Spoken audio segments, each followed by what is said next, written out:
गुरु रूप प्यारी साध संगत जीओ, नानक नाम चढ़दी कला, तेरे भाने सरबत दा भला। यशवंती निरातार,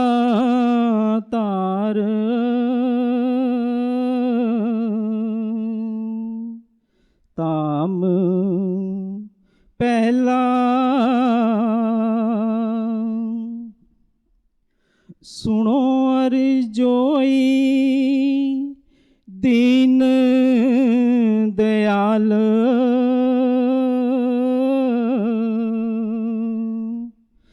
दीजो गुण मोहे गुणी निदान,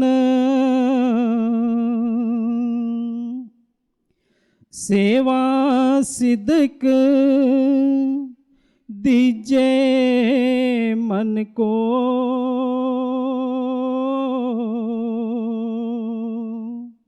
ध्यावे निस दिन नाम, पंच दुष्ट वस कीजे,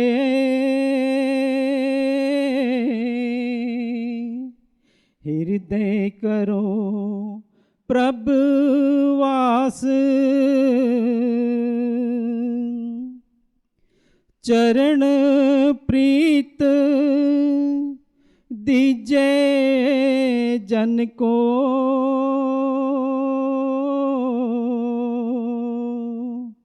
दर्शन की लागी प्यास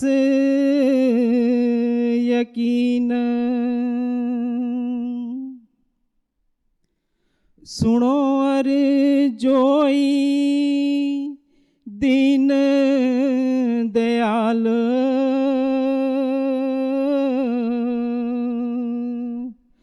दीजो गुण मोहे गुणी निदान,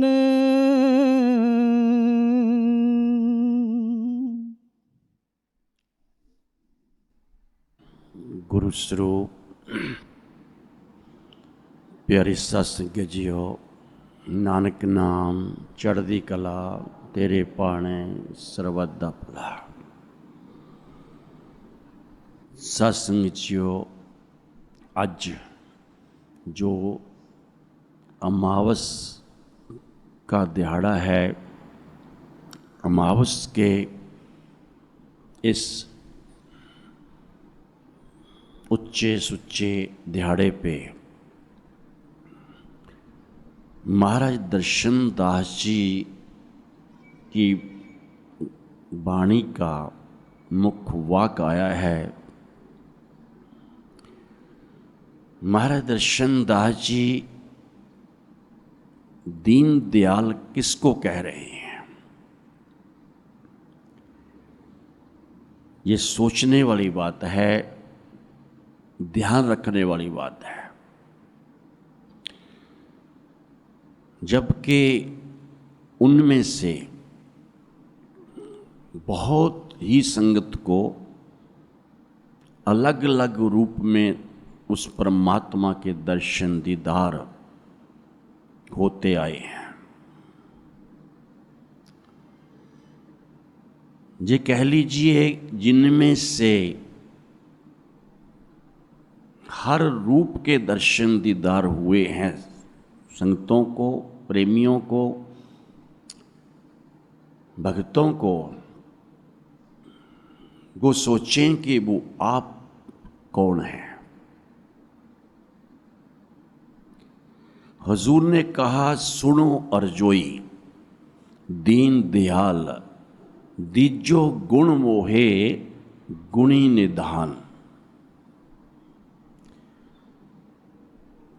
उसके आगे एक अर्जोई की गई है। अर्जोई यह नहीं कि पढ़ लेनी या जल्दी जल्दी बोल लेनी, ये अर्जोई नहीं है। अर्जोई का असली मतलब तब जाके समझ में आता है जब उस सतगुरु का मुर्शद का प्रेम हृदय में बसा हुआ हो, उसका प्रेम हमारी सच्ची याद में बसा हुआ। सच्ची याद बनती ही तब है जब उसका प्रेम बस जाए। प्रेम बस जाए तो सत्य पैदा होता है, सिद्क पैदा होता है। तब साथ संगत भी, साथ संगत का हर जीव भी प्यारा लगता है। क्यों?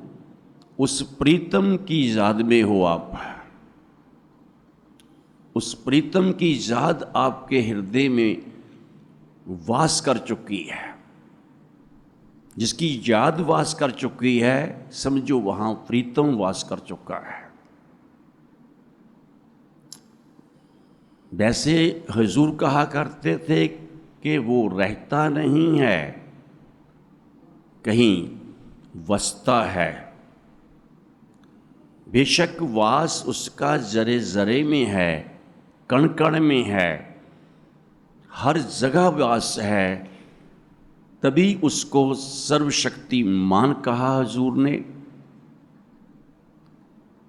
और उसको घट घट में उसका वास बताया है, सर्वव्यापी कहा है उसको। लेकिन देखने वाली बात यह है कि किसको कहा है। वो कहा उसने निरंकार को। निरंकार कलयुग में उस निरंकार का ही काम है। कलयुग में निरंकार के ही अवतार जो आएंगे या पहले आए हैं, उन्होंने ही कलयुग का उद्धार करना है। लेकिन वो निरंकार एक प्रकाश है, प्रकाश ही प्रकाश है। जिस प्रकाश को पाने के लिए सुरत को जवान करना पड़ता है, अपनी आत्मा को पैरों की तलियों से उठा करके चेतन अवस्था में ले जाना पड़ता है, जड़ से उठा करके। और जितना उच्चा और सुच्चा नाम हुजूर ने दिया है, ऐसा नाम उस नाम से ही पता चलता है वो तुरधाम का नाम है। वो वहाँ का नाम है जहाँ किसी का कभी नाश नहीं हो सकता। अगर नाम की कमाई करने वाला कोई जीव बहुत ही श्रद्धा और प्रेम से करता है, अपने मुर्शिद का, अपने सतगुरु का पूर्ण तौर पे ध्यान रखता है, हर टाइम ध्यान बना रहता है, जब तक सतगुरु का ध्यान नहीं है मुर्शिद का, तब तक समझो हम अक्षरों की आराधना कर रहे हैं, अक्षरों को पढ़ रहे हैं, अक्षरों को अंतर अंतर बोल रहे हैं। लेकिन सुरत आगे नहीं बढ़ती। जहाँ किसी की बड़ी है, आगे पहुंची है, तो खड़ा होकर बता सकता मेरी सुरत सूक्ष्म गुफा को पार कर गई है, कंठ में चली गई है, जहाँ को दसम द्वार में चली गई है। नाम उन्होंने दिया जिस भरोसे से, संगतों को उस विश्वास से दिया कि वो दाता जिसको वो नानक कहते थे, जिसके घर में कोई भी ना नहीं है,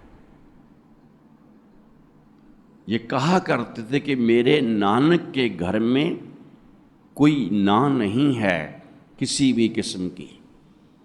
मेरे नानक के घर से सबकी झोलियाँ भरती हैं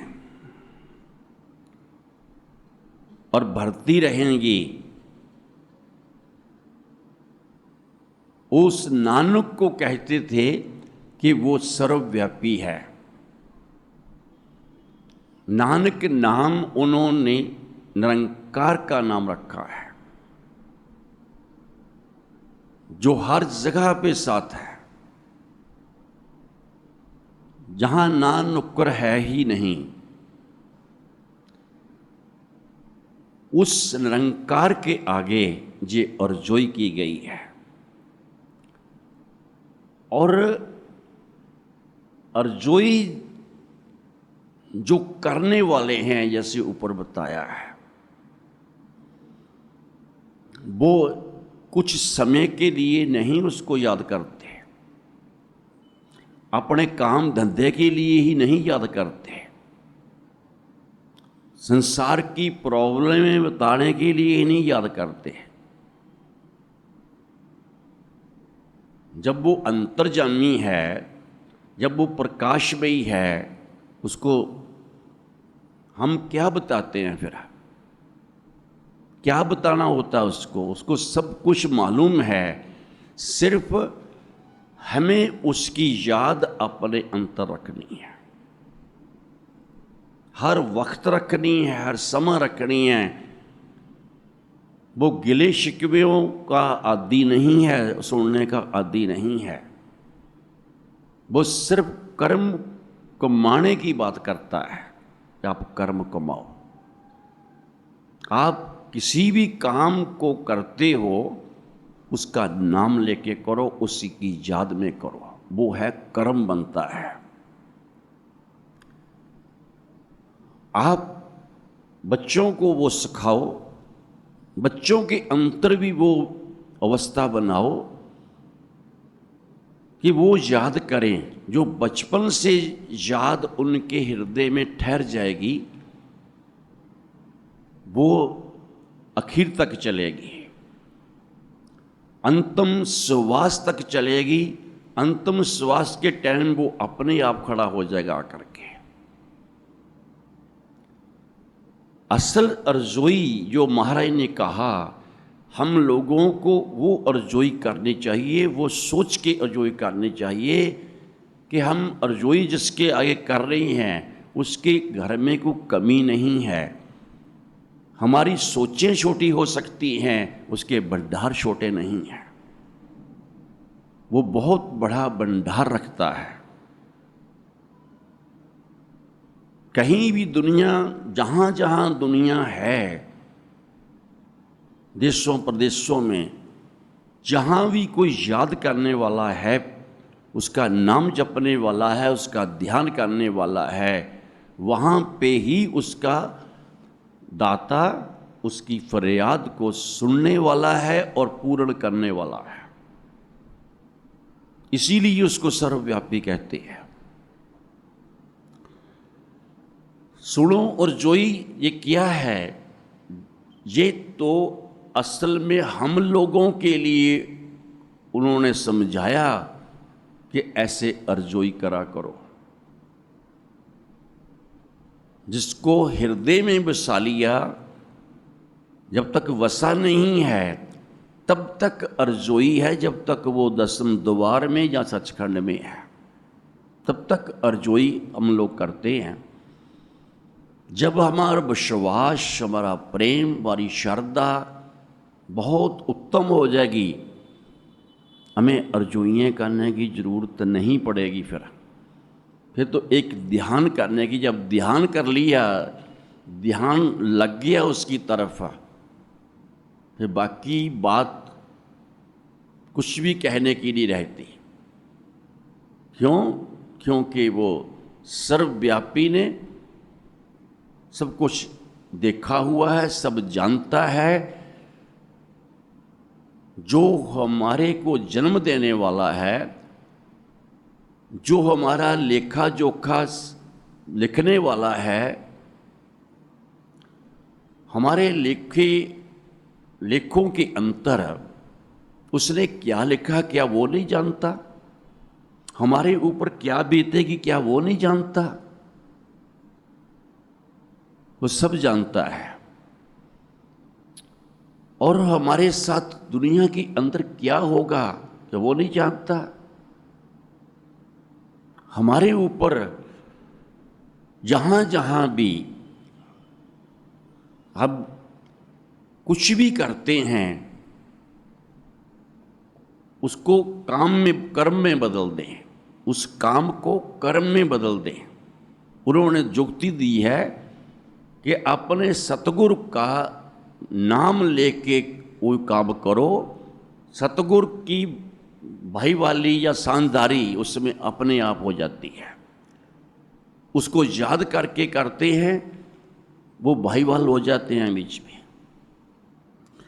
बरकत देने वाले हो जाते हैं, काम को सिरे चढ़ाने वाले हो जाते हैं, और जो सोचें हैं हमारी उन सोचों को पूर्ण करने वाले हो जाते हैं। और जो सोच वो नहीं चाहता कि पूर्ण हो, वो कोई जोर भी लगा ले तब भी नहीं होती, जितना मर्जी जोर लगा ले।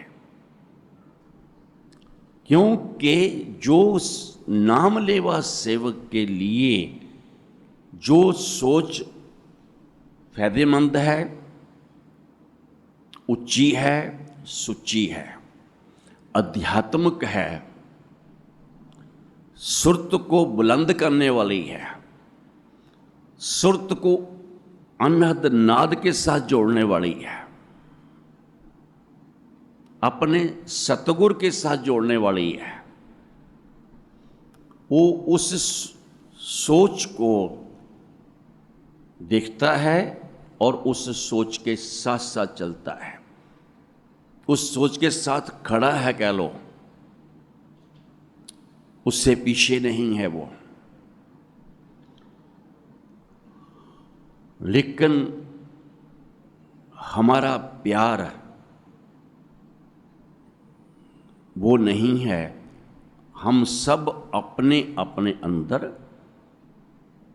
उन कमियों को देखें कि कौन सी ऐसी कमियां हैं जो हमें, जहां हमारी आत्मा को बुलंद नहीं बढ़ने देती,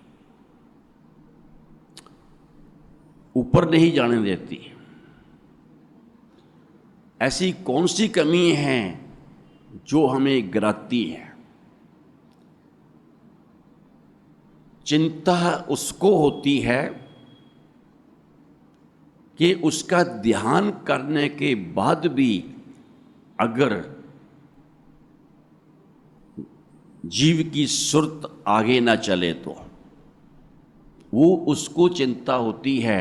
उसकी चिंता को हरने वाला है वो दाता। दाते को अपने आप सब कुछ पता है कि जे मुझे याद कर रहा है, मेरे नाम का ध्यान भी कर रहा है, मेरा ध्यान भी कर रहा है। इसके अंदर प्रेम की या श्रद्धा की कमी भी नहीं है। वो अपने आप ही उस रुकावट को दूर करता कि जिस कारण करके जीव कहीं रुका हुआ है। और उन्होंने हमेशा ही महाराज दर्शन दास ने ये कहा है कि सर्वव्यापी का ध्यान करते रहो। अब ध्यान किसका करते हम? जिनको देखा भी नहीं है उसका करते हैं। जो परमात्मा हमारे सामने कभी आया ही नहीं है, हम उसकी सोच में है। हम उसके कोई न कोई भजन, कोई न शब्द, कोई ना कोई गुरु मंत्र उसको पढ़ते हैं। जहाँ सोचें कहीं और होती हैं, लेकिन पढ़ रहे हैं शब्द, कर रहे हैं अर्जोई। जिसके आगे अर्जोई हुजूर ने की है और करनी सिखाई है, वो एक दाता है जो प्रकाशमयी है, जो निरंकार है, जिसको वो निरंकार कह के और उस निरंकार को नानक कह करके याद करते थे। उन्होंने ये खेडें जितनी भी खेडी हैं अपने होते हुए, उस टाइम की संगत के सामने अलग अलग रूपों में खेडी हैं।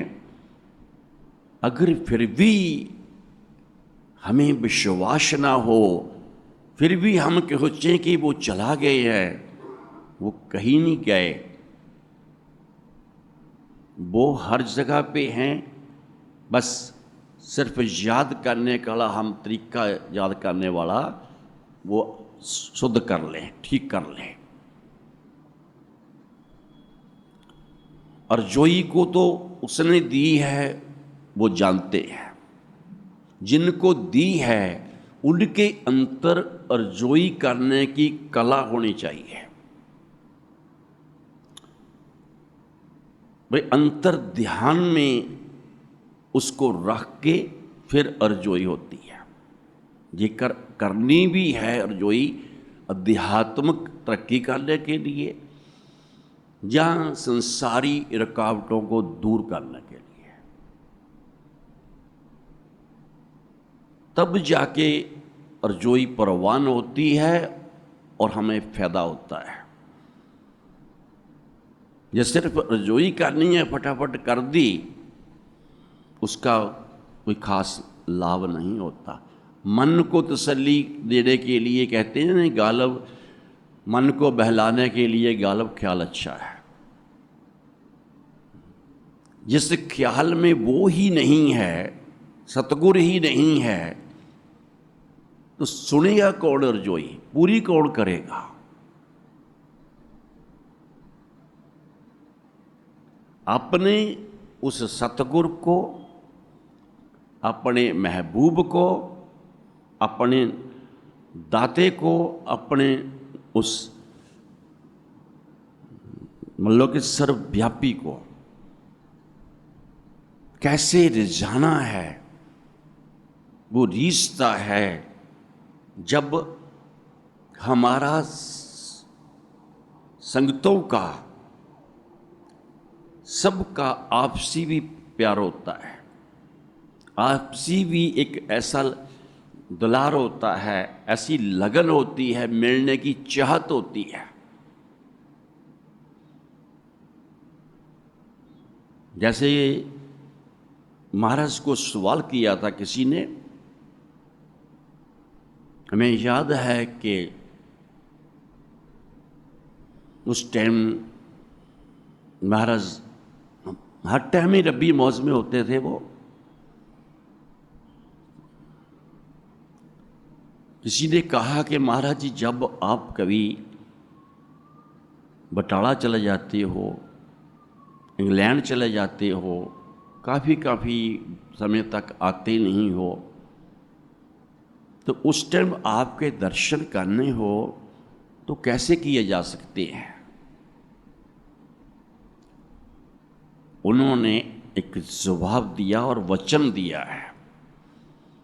सोचिए जरा, क्या उस वचन को निभाने की, वो तो निवारणहार है, निभाने वाले हैं।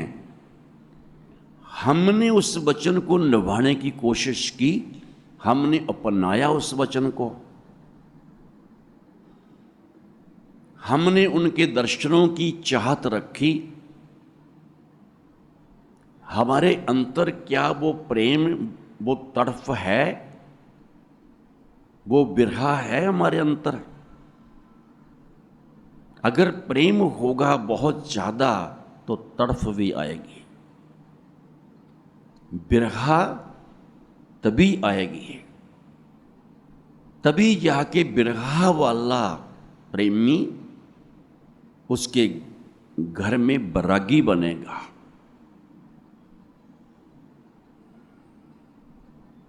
ये सिर्फ अर्जोई को संसार के कार्यों के लिए ही रखा हुआ है, फिर वो अर्जोई समझो कि हम उसको समझे नहीं हैं। अर्जोई करने वालों ने, समझने वालों ने अर्जोई को कि हमने क्या करना है, जो लिखा हुआ है वो तो मिलना ही मिलना है। दुख सुख कार्य जितने भी संसार के वो तो उसने पहले लिख दिए, उसने देने देने हैं, वो काम पूरे होने होने हैं। लेकिन उसमें से भी जो दुख हैं, पीड़ा हैं, बहुत कर्म ऐसे हैं पिछले जन्मों के, जिन कर्मों को वो नाम देते वक्त कम कर देता है, काफी कर्म काट देता है। कुछ रहते हैं हल्के फुल्के, कईयों को सपनों में काट देता है, सपना कुछ ऐसा देखे, कईयों को सामने बिठा के काट देता है, सत्संगों में काट देता है। सबके ऊपर जब दृष्टि पड़ती है, क्योंकि वो दृष्टि किसकी पड़ती है कि जब सत्संग का जहाँ आध्यात्मिक ड्यूटी का जिस निरंकार ने जिनको हक दिया हुआ है, वो ज्योत उनके अंतर रहती ही रहती है, होती ही होती है। सिर्फ उनको एक इतना ही वो डर रखते हैं अपने अंदर कि हमसे कोई गलती ना हो जाए, किसी का दिल ना दुख जाए। जहां कोई भी ऐसा काम ना हो, इतना कि उनके अंदर होता है।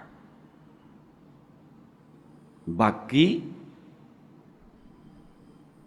वो अपने सर्वव्यापी उस परमात्मा के साथ सदा जुड़े होते हैं। अगर वो सत्संगों में ऐसे ना होते, फिर उनके उस रूप के दर्शन कैसे करते हैं?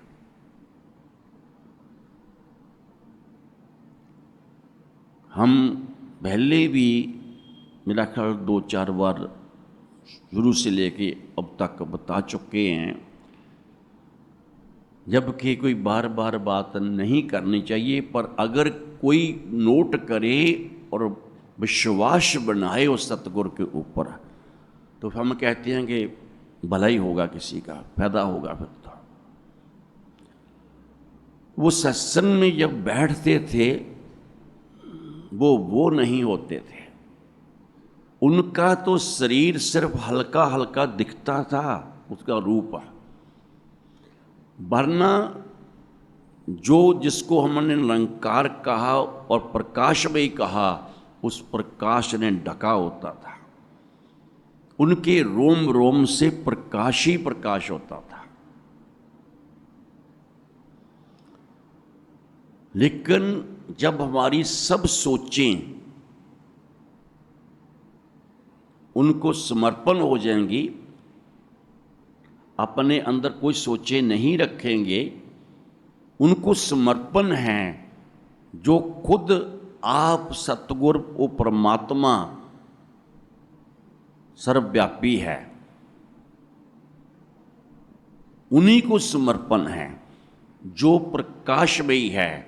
कभी हल्का सा उनका शरीर रूप नजर आता था, हल्का सा, कभी कभी हल्का भी नजर नहीं आता था, पूर्ण तौर पे प्रकाशमयी अवस्था में होते थे। वो प्रकाश ही प्रकाश दिखाई देता था। हल्का सा शरीर कब नजर आता था? जब देखने वाले का एकाग्रता टूटती थी। जब एकाग्रता भंग होगी, जहाँ सोचें भंग होंगी, सोच सुच्ची है, पवित्र है, उस सोच को मैला करते हैं हम किसी की बुराई का ध्यान करके, किसी की सोच का ध्यान करके, किसी के ऐसे रूप का ध्यान करके जो हमें अच्छे नहीं लगते, रूप उनका ध्यान करके, तो उसमें से वो प्रकाश उसको दिखना बंद हो जाता है। जिसको बिल्कुल नहीं दिखता वो खुद ही अपने आप में देखे कि उसकी सोचें, उसके विचार सत्संगों में भी क्या होते हैं। जहाँ नाम पे बैठना है, सिर्फ अक्षर पढ़ने के लिए नहीं, उसके दर्शन दीदार करने के लिए, अपनी सुरत को जुबान करने के लिए, सुरत को शब्द के साथ जोड़ने के लिए, तो सिर्फ उसका ध्यान किया जाए बस। अगर ध्यान नहीं है तो बैठने का भी कोई किसी को फायदा मिला है तो बताए। दुनियावी काम तो वो स्किंटों में सुन लेते हैं, स्किंटों में उसका एहसास भी करवा देते हैं। कईयों को एहसास भी नहीं होता। क्यों? विश्वास में कमी है, उसमें कमी नहीं है। उस मेरे दाते के अंतर हल्की सी भी कमी नहीं आ सकती।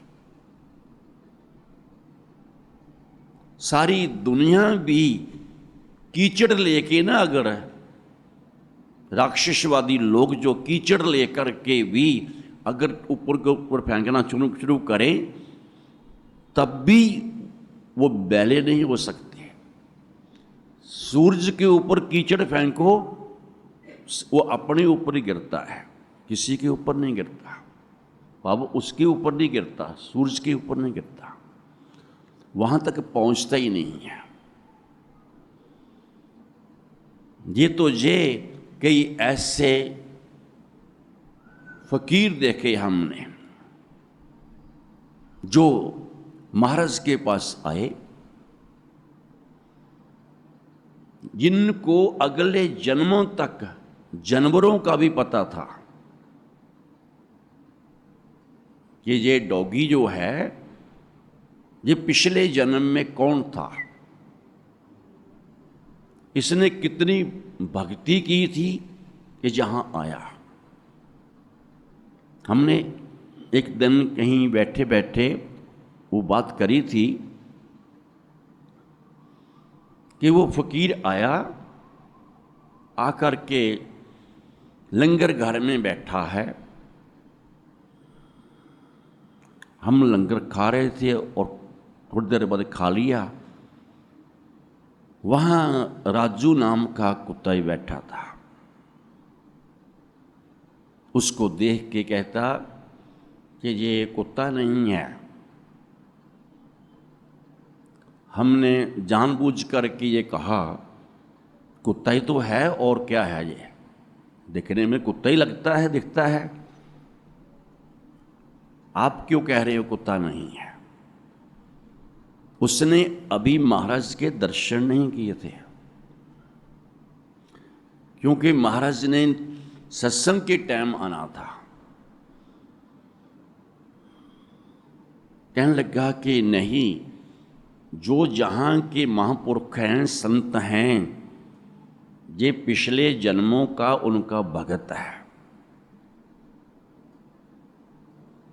हम चुप करके और ध्यान से उसकी बात सुनने लग गए। ये उनका भगत है, इसने 12 साल उस टाइम भक्ति की थी।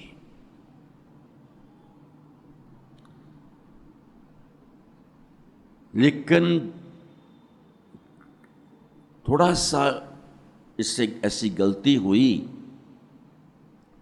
इसके मन के अंदर आया कि 12 साल भक्ति करने का क्या फायदा हुआ,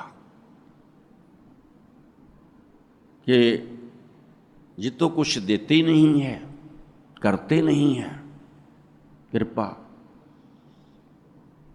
वो बाहरी तौर पे देखता था, अंदरूनी अंतर जाने की कोशिश ही नहीं कर रहा था, अंतर नहीं गया था। अंतर जाएगा तो पता लगेगा ना, अंतर सुरत को लगाएगा तो पता लगेगा कि क्या कृपा हो रही है।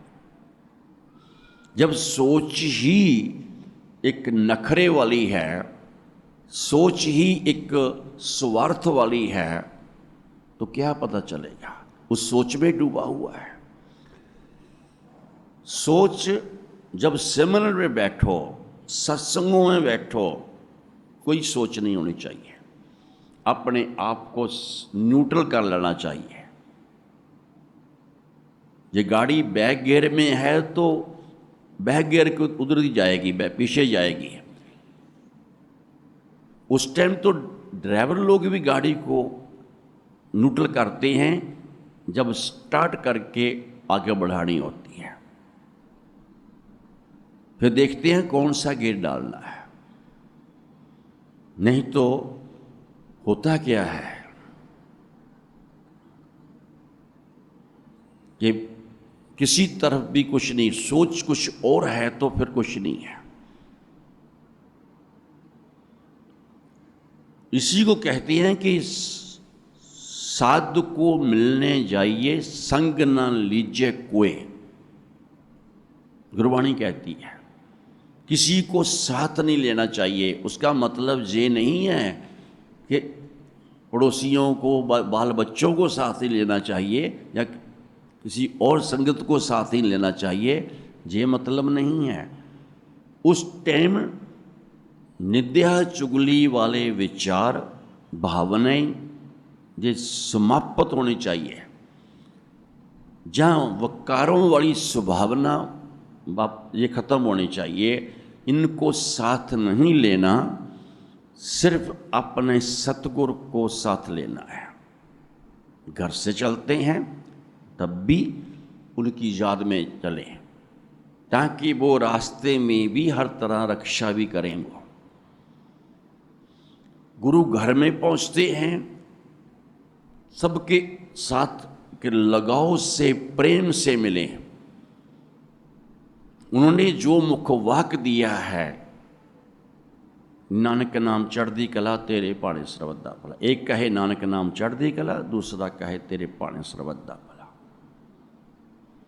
जो ऊपर बात करने लगे थे हम, ये दर्शन कैसे हो सकते हैं, वो चाहे इंग्लैंड हो या बटाला में हो या कहीं भी हो, किसी भी देश में हो, दर्शन कैसे हो सकते हैं। वो वरदान है इस मुखवाक को कि कहीं सेवक मिल जाए, उसको कहो इसे याद करके कि नानक का नाम चढ़दी कला, उनकी आंखों में आंखें डाल करके। दूसरा सामने वाला कहे तेरे पाणे सरवदा भला, वो भी आंखों में आंखें डाल करके कहते जिसका नाम ले रहे हो, जिसकी याद है तुम्हारे अंतर, वो बीच में अपने आप खड़ा हो जाएगा। और हमें याद है कि हमारे सामने नरसिंह नाम का सेवक था।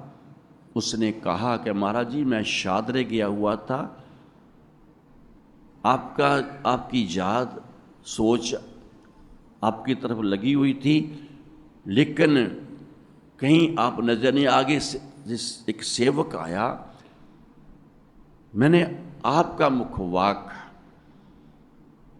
उसके सामने जाकर के, उसने भी देख लिया मुझे, सामने जाकर के पीछे याद करके नानक का नाम चढ़दी कला कही उसको, और उसके चेहरे पे, उसकी आंखों में आंखें डाल करके उसने भी तेरे पाणे सरवदा भला इसी तरह कहा। और मुझे वो बंदा, वो सेवक नजर नहीं आया, मुझे आप नजर आए हो, आप नजर आए हो। अब कोई वचनों के मुताबिक, वरदानों के मुताबिक उस ढंग से चलेगा, हृदय में प्रेम लेके, हृदय में विश्वास लेके, श्रद्धा लेके, तभी तो वो वरदान पूरा होगा। उनके वरदानों में कमी नहीं है, कमी हम लोगों में है। जरा हम सोच करके देखें, अगर हम दूसरों की किसी न किसी से बुराइयां सुनेंगे तो वो बुराइयां हमारे अंतर घर कर जाती हैं, हमारी सोच को, अच्छी सोच को पलट के रख देती है।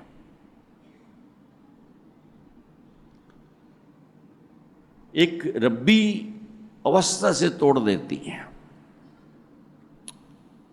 और दूसरों से लगाव, प्रेम खत्म कर देती हैं।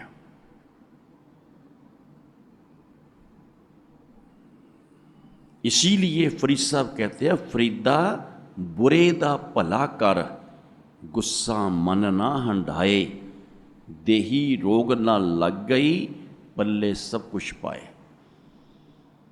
गुरु ग्रंथ साहब के अंतर जो बाणी पंचम पातशाह ने दर्ज की है ना, सारी बाणी जितनी भी है, ये पहुंचे हुए महापुरखों की है, पहुंचे हुए भक्तों की है, प्रेमियों की है। ये दीवाने मस्तानों की नहीं है। हमने पहले भी कहा था कि हमने एक शेर लिखा, तेरे नाम के कई दीवाने हैं, तेरे नाम के कई मस्ताने हैं, बहसी, पागल, हकीकी, मजाजी, बहुत तरह के हैं। लेकिन हमने कहा मैं तो दाना बनना चाहता हूँ मेरे महबूब। यही मेरे महबूब, मैं दाना बनना चाहता हूँ।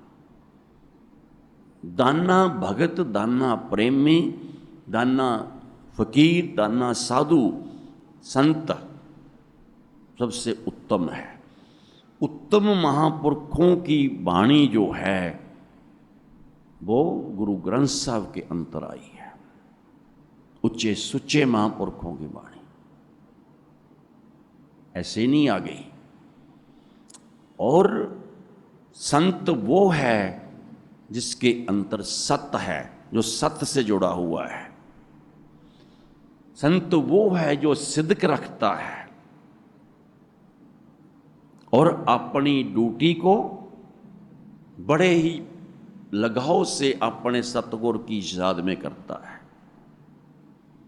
उसके प्यार में करता है, जो बुराइयों में नहीं फंसता, ना सुनता है ना करता है। कहीं कोई बात समझाने के लिए करनी पड़ गई किसी महापुरुष को, वो और बात है, क्योंकि बुराई तो है ही ऐसी चीज कि जो गिराएगी गिराएगी, कभी आगे नहीं बढ़ने देगी। लेकिन जो बुरों का भी भला कर देते हैं, भली सोच रखते हैं, नेक सोच रखते हैं, उच्ची सोच रखते हैं, उनको सतगुर परमेश्वर जो कभी गिरने नहीं देता। दुनिया चाहे टिल ला ले, जो मर्जी कर ले, लेकिन वो कभी भी अपने प्रेमी से पीछे नहीं हटता। क्यों? उसीलिए उसको अंतर्यामी कहते हैं, सर्वव्यापी, सर्वशक्तिमान कहते हैं। वो पीछे नहीं हटता। क्यों? वो दीन दयाल है। वो दीनों के ऊपर जो दया करने वाला है, अपने प्रेमियों में क्यों नहीं दया करेगा? वो उनके लिए क्यों नहीं दयाल होगा? वो जो अपने प्रेमियों के थ्रू दुनिया के ऊपर रहमत करता है, तो प्रेमी भी अपनी रहमत क्यों नहीं रखेगा? अपना प्रकाश क्यों नहीं रखेगा? वो सिर्फ समझने की जरूरत है, सोचने की जरूरत है। इन आंखों से ऐसे ही चलता फिरता नहीं दिखेगा।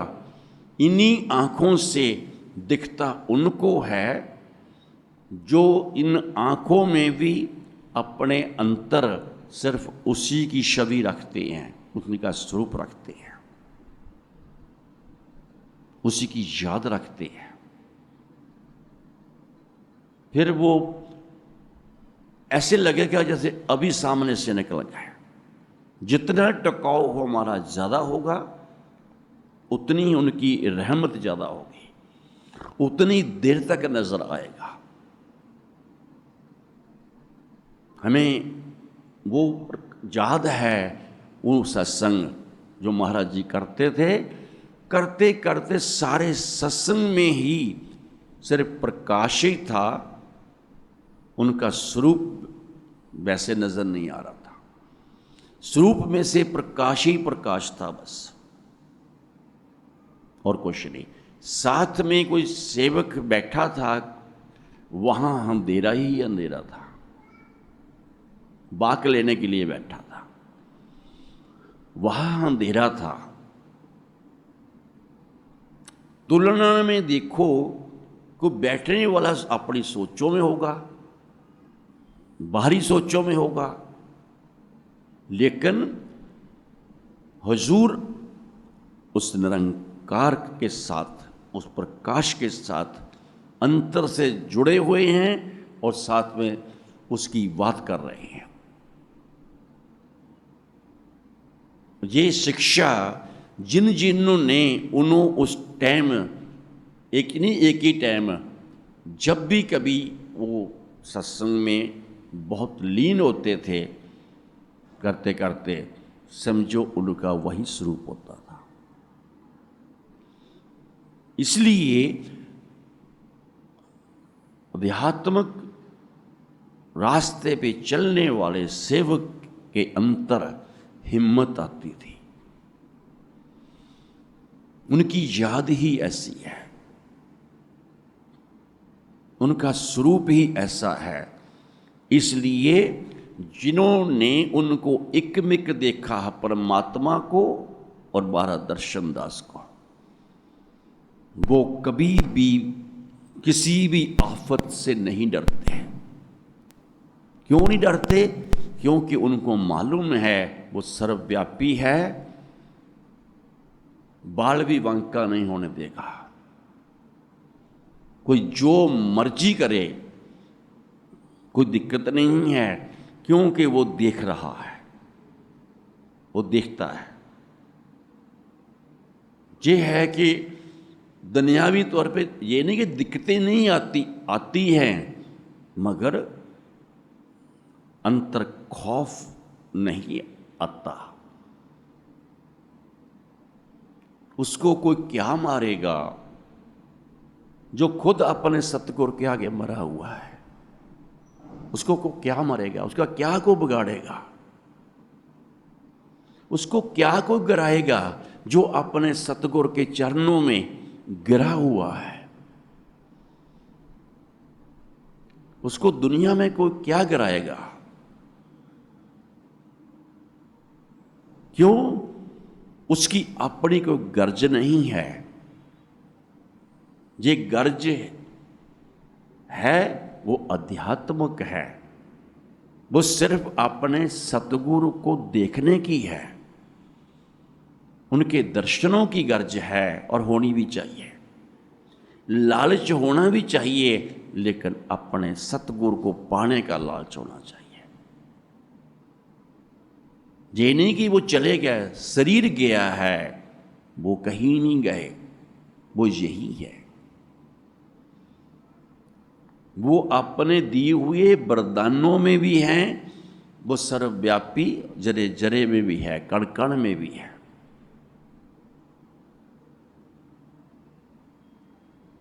जब ये कला सबके बीच में आ जाएगी ना,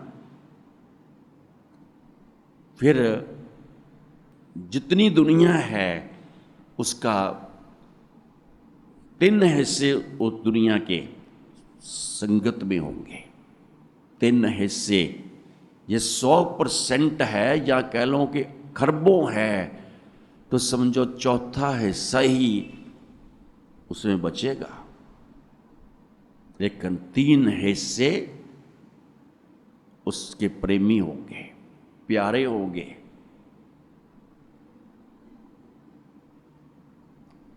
और जेकर सोचें ही गुरु घरों में पहुंचकर जाकर के भी अगर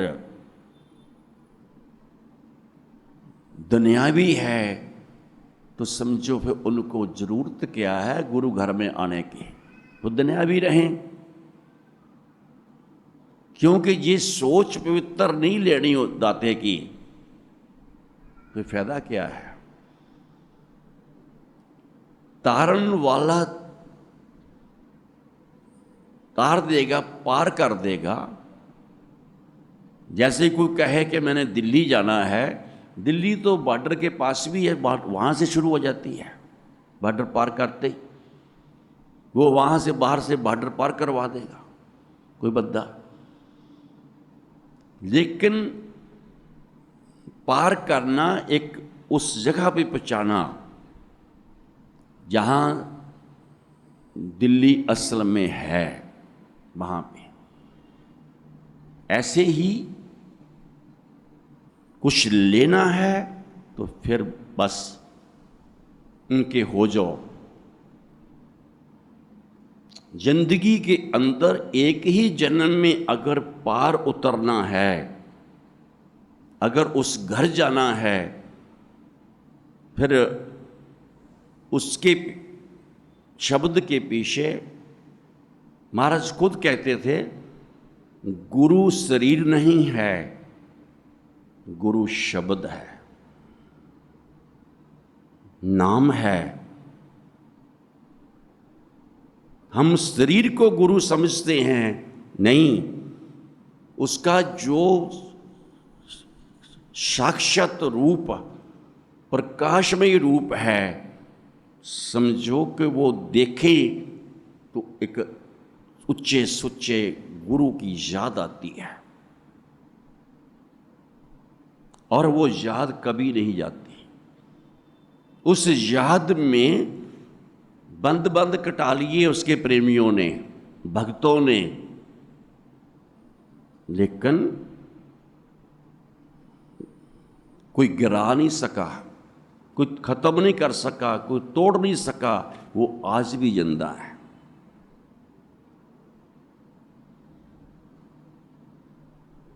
उन्होंने आरे चढ़वा लिए,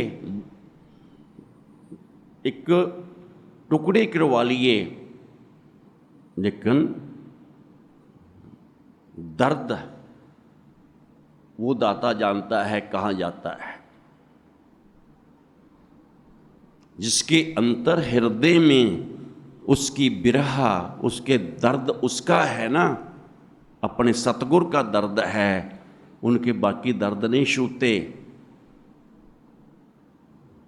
बाकी कोई ये नहीं है कि उन दर्दों को लेकर के कहीं गिर जाएंगे वो। ये सब कुछ होता आया है। कईयों ने, किसी ऐसे प्रेमी ने किसी की उसमें प्रेम में अगर कह दिया, इसको किसी ऐसे बाहरी प्रेमी ने, जो बाहरी प्रेमी है, उसने कह दिया इसकी खल उतार दो, समझता है उसकी खल उतार दी कि उल्टी खल ऐसे उतर नहीं रही थी। वो कहते तुम क्या उतारोगे, तुम मुझे क्या मारोगे। जो पहले ही उसके लिए मर चुका है तुम नहीं मार सकते, उसको तुम नहीं मार सकते। खल उतारनी है, उन्होंने खल उतार दी, सारी खल उतार के रख दी। अब कच्ची चमड़ी, कच्ची खल जो है, अंतर है, बाहर निकली। उस सूरज को कहते तुम ही समझ, वो समझता बचता ना, कहते तुम ही समझ मैं भी समझ, चल जरा नीचे आ, इसको सुखा दे जो अंदर की चमड़ी थी। इसको सुखा दे। इतिहास कहता है कि वो सूरज नीचे आया, दुनिया तरह तरह कर उठी। ऐसे संतों को, ऐसे फकीरों को जो वाकई उस किसी एक के हो चुके हों, उनको इतना नहीं कभी सताना चाहिए, इतना नहीं कहीं गिराने की सोचना चाहिए कि वो कभी नहीं गिरे। समस्त व्रज आज भी है। अपने भक्तों, अपने प्यारों को आज भी मिलते हैं। वो कोई उनका प्रेमी होना चाहिए। जिस दिन कोई चीज को समझ जे आ जाएगी ना, वो फिर उसी का ही हो जाएगा, उस सतगुरु का हो जाएगा। वो आम नहीं रहेगा, उस जैसा खास हो जाएगा।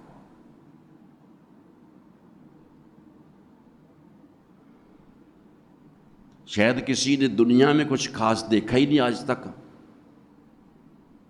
इसलिए आम जो दुनिया है उनकी शक्लें सबके अंदर घूमती है, उन्हीं तरह का अपने आप को आम बनाया हुआ है। उस सतगुरु की रौनक, रूहानियत, प्रकाश वो किसी ने देखा नहीं है, या देखने की कोशिश नहीं की, या उसके बने नहीं हैं। जब तक बने नहीं तो वो दिखाएगा कि क्यों दिखाएगा। वो उनको दिखाता है कि मैं कौन हूं, जब कोई उसको हृदय से देखना चाहता है, हृदय से देखना चाहता है, उसको दिखाता है। उसी को कहा ना महाराज ने, दीजो गुण मोहे गुणी निधान। वो गुणों का सागर है, वो गुणी निधान है। गुणी निधान एक बहुत बड़ा खजाना, उसी से गुण मांगे जाते हैं। अब गुण तो सारी दुनिया के अंदर भरे हुए हैं। जब अवगुणों की दृष्टि से किसी को देखा जाएगा ना, तो अवगुण ही नजर आएगा।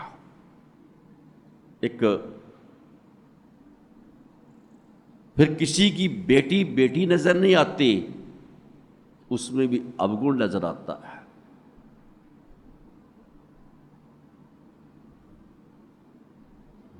बेटी जैसे अपनी है ना, ऐसी दूसरों की बेटी भी बेटी है। लेकिन वो बेटी क्यों नजर नहीं आती? क्योंकि अवगुण आंखों में भी छुपे हुए हैं, कानों में भी छुपे हुए हैं। अवगुण बहुतों के तो रोम रोम में है, लेकिन जिन्हों कहते हैं सुच्चे गुण, सर्वगुण सर्वव्यापी के पास है, उसका ध्यान करने में मिलते हैं, उसको याद करने में मिलते हैं। जो सर्वव्यापी है ना, किसी ने जो हर जगह रक्षा करते हैं, हर जगह पे, बस उसका ध्यान करके चलने वाले होने चाहिए बंदे, उसकी याद में। वो कहीं भी पीछे नहीं हटते। उसका एक रूप हो तब है ना, वो तो प्रकाश रूप है। सूरज वहां बैठा इतनी दूर, जहां तक आज तक पहुंचा कोई नहीं। चंद्रमा तक तो कई पहुंच गए, लेकिन सूरज तक कोई नहीं पहुंचा। सूरज का प्रकाश सारी धरती पे, सारी दुनिया पे अपने आप को देता रहता है। उसको प्रकाश को कोई सहन नहीं कर पाता, उसको कौन सहन कर पाएगा? और जो अंदर जाते हैं, अंतर चले जाते, वो तो आत्मा जो है 12 सूरजों के समान प्रकाशमयी हो जाती है। 10वें द्वार पे जाकर के 12 सूरजों के समान। एक सूरज को कोई देख नहीं सकता, बाहर की एक सूरज को।